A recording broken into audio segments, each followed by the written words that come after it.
Oke, assalamualaikum warahmatullahi wabarakatuh. Perkenalkan, nama saya Dani Sulaiman dengan NIM 2200018486. Ini saya mempresentasikan atau memperlihatkan hasil dari program yang saya telah buat untuk klasifikasi biomedis, yaitu khususnya itu di gelombang biomedis menggunakan rekaman EKG. Jadi tugas ini dari mata kuliah pengenalan pola. Nah, dataset yang saya gunakan untuk tugas kali ini yaitu MIT BIH Arrhythmia Database, itu dari platform Visionet yang khusus untuk biomedis seperti ini, data seperti ini. Jadi dataset arrhythmia ini ada 48 cuplikan rekaman EKG. Rekaman EKG itu apa? Jadi rekaman EKG itu EKG atau elektrodiagram yang memvisualisasikan rekaman dari penyakit. Di sini saya menggunakan penyakit arrhythmia seperti itu. Pertama, sini menggunakan library dari WFDB. Nah, library ini khusus untuk membaca sinyal dari EKG. Nah, seperti itu. Setelah itu ke sini langsung connect drive, karena database-nya itu datanya itu saya taruh di drive sini. Nah, di sini database-nya itu di MITDB dan 111 dari si filenya. Dan di sini kita lihat kalau anotasinya itu merujuk ke MIT BIH record di 111. Nah, di sini kita menampilkan durasi record sama channelnya itu di berapa. Nah, bisa lihat kalau dari 1000 record yang direkam gitu. Nah, ini 1000 recordnya. Nah, kita lihat dulu data dari MLIVM itu ada 1000 sampel gitu. Nah, cara membacanya gimana? Di sini ada warna biru, itu menunjukkan keaslian dari si elektrodiagram atau rekaman medis dari penyakitnya itu arrhythmia. Nah, di warna biru ini penyakit asli, sedangkan ini itu data yang lainnya gitu. Nah, seperti ini kalau dari label F1MV kita bisa lihat ada time-nya 1750 second atau detik. Durasi recordnya itu ada di 65.000 sampel. Nah, sinyal channelnya ada dua, ML11, MLII dan P1.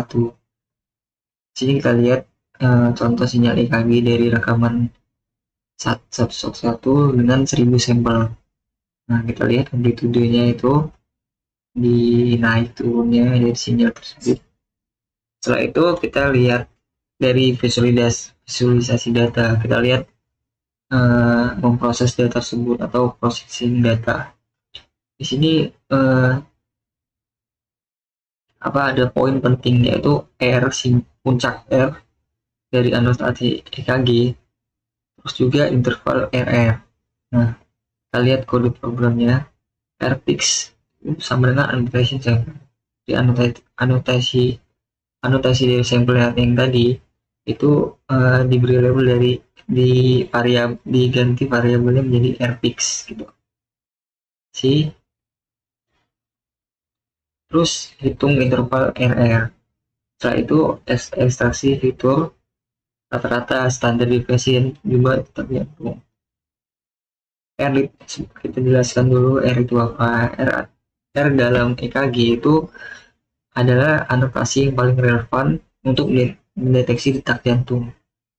Nah, detak jantung itu di apa, detak jantung normal adalah Rpix atau puncak tertinggi dalam kompleks QRS.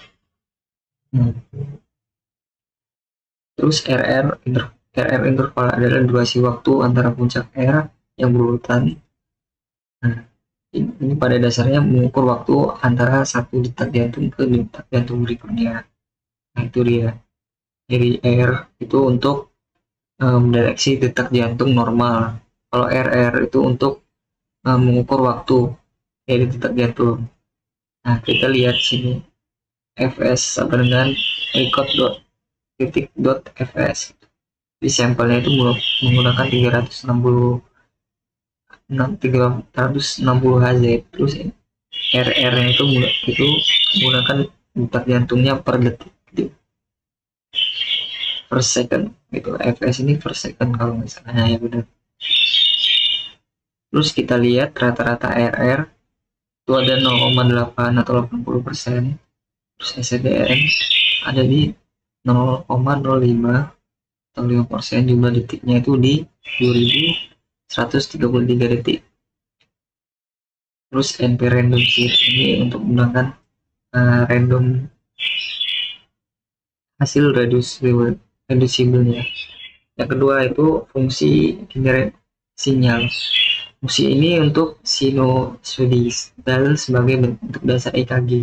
Bila label sama dengan 1, maka ditambahkan noise tinggi frekuensi untuk meniru kelainan jantung seperti VFC. Nah, kita menggunakan fungsi ini untuk label noise-nya itu, dimana kalau ada noise nanti dikasih levelnya berapa, labelnya berapa gitu, panjangnya berapa. Di sini ada ini sinyal EKG produktif mirip EKG, sini dihitung sinyal berapa. Terus noise-nya secara acak itu digunakan noise levelnya. Setelah itu ke sampel EKG. Di sini saya menggunakan 5000 sampel EKG. Ada labelnya, 0 itu untuk sehat, 1 itu untuk sakit. Nah, kita lihat sini 5000 data shift X 5000, terus Y-nya itu 5000. Terus visualisasi dari si EKG sinyalnya itu seperti ini. Ada 5000 data yang sudah kita pakai. Jadi kita membuat extract fitur. Extract fitur itu untuk menghitung statistik dari sinyal simulasi. Nah, kita lihat sini lumayan rata-rata standar deviasinya itu dihitung. Nah, kita lihat ada shift fiturnya itu ada 5000, terus ada 6 fitur yang digunakan dari sampel 5000 yang kita gunakan. Setelah itu kita ke pelatihan data. Pelatihan data ini menggunakan transcript sama test split ya. Sini kita lihat contoh sama aja sebenarnya ini, tapi ada simulasi sinyalnya itu, dimana sampel 1 dan 2. Sebenarnya sampel 1 dan 2 ini, yang biru ini mewakili sampel asli, terus yang oranye ini sampel dari noise yang ada di dalam dataset seperti itu. Terus kita ke testing atau training data. Ini saya menggunakan model SVM.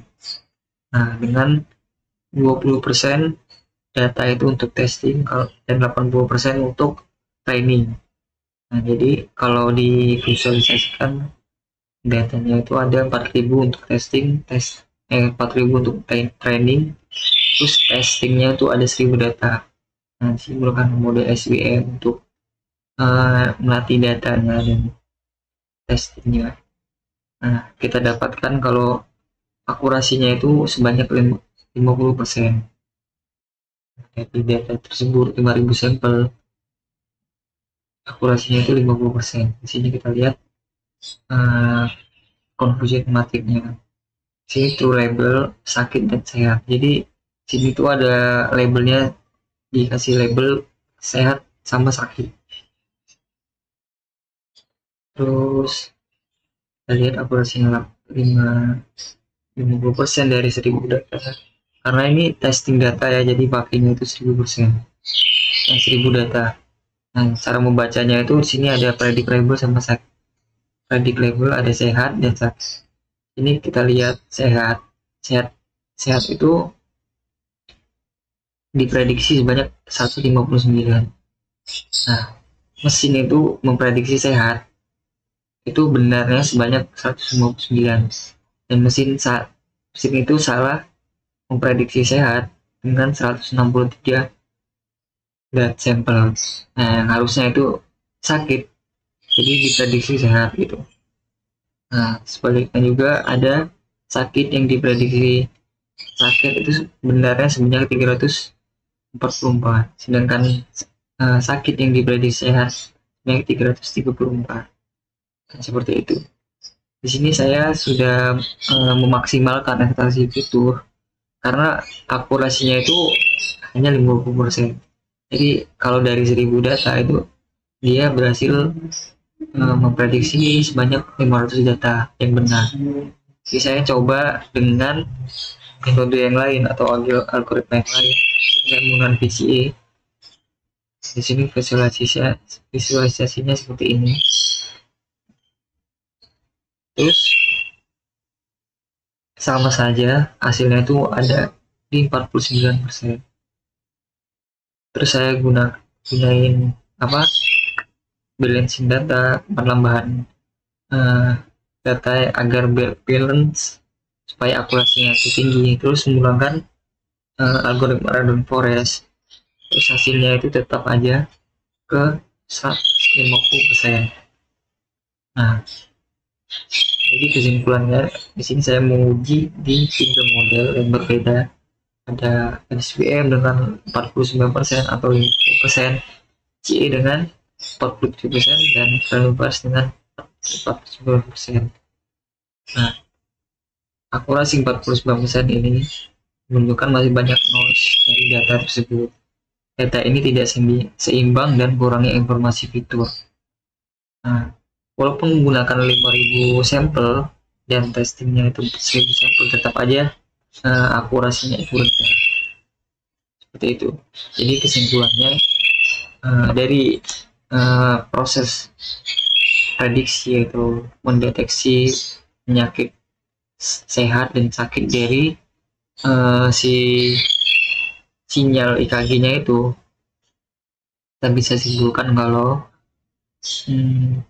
kita bisa memprediksi dari sinyal itu ke sehat dan sakit dari dataset aritmia ini. Itu saja yang saya sampaikan. Saya Denny Sulaiman, terima kasih. Wassalamualaikum warahmatullahi wabarakatuh.